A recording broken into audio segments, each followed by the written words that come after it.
Дрон не қылып қойдың? Сенікі ма не дрон? Я дрон менікі. Достар, мен машинама бренд пленка жасату керек еді. Мына жерде қазақ детейлинг деп тұр. Мен бірінші тексеріп алып қана кірем. Так, өзім кіріп кетейін ал қазақ детейлингқа. Ей, нанға дарваза жабылайын деп отыр. Ей, жабылма. О, кіріп кеттім. Дарваза жабылмай тұрып кіріп кеткенсің ғой. Енді мен қалай шығамын мына жерден? Полный жауып тастады ғой. Не істеймін енді? Химчистка болып жатыр ау деймін, а? Қалайсыз, братан? Ішіне кірсем бола ма машинаның? Наңғара химчистка жасап отыр мына машинаға. Терезеден шығып кетейін. Маған достар химчистка керек емес, маған бренд пленка керек. Пленка жасап отқан адамдар бар ма? Мына жерде тоже химчистка істеп жатыр. Кет деп жатырмын да, братан. Не болды? Қарайын да мен шамалы, көрейін да қалай жұмыс жасап отқандарында. Братан, қой бол. Қаштым, мыналар қуып отыр мені. Аңғарса мен қуып жүрмін, аңғаршы.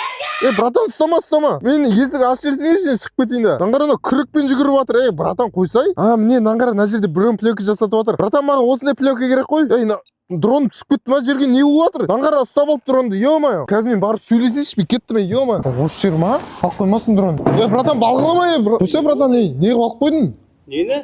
Дрон не қылып қойдың? Сенікі ма не дрон? Дрон менікі. Рұқсат сүресің? Братан, мен машинамды істейтін деп жатырмын. Келмейсің мен адам құсап, не қылып жүрсің аралап? Тексеріп алайын деген бірінші. Қандай машина сенде? Жетур ғой.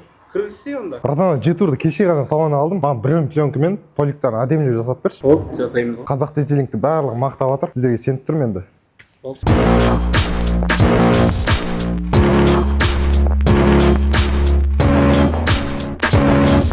Бакси, машинаңды жасадық, қалай өзіңе ұнады ма? Все, бәрі четко, әдемі. Бізде негізі бронепленка поликтан бөлек полный детейлинг услугалары бар. Химчистка, шумоизоляция, тонировка, кузовқа бронепленка. Ателеміз бар, чехол тігеміз, руль, потолок, перетяжка. 10 шақты түрлі услуга бар ғой. 12 ай рассрочкасымен бәрі бар. Келіп тұр енді осы жерге. Болды, құдай қаласа. Достар, қазақ детейлинг мен машинам четко жасап берді. Инстаграм парақшасын қазақ детейлингтен қалдыратын боламын. Менің атымнан келсеңіздер, кейбір услугаларға 10% жеңілдік жасап береді. Адресі Төле би 129-а. Менің атымнан келіп 10% жеңілдік алып кетсеңіздер болады.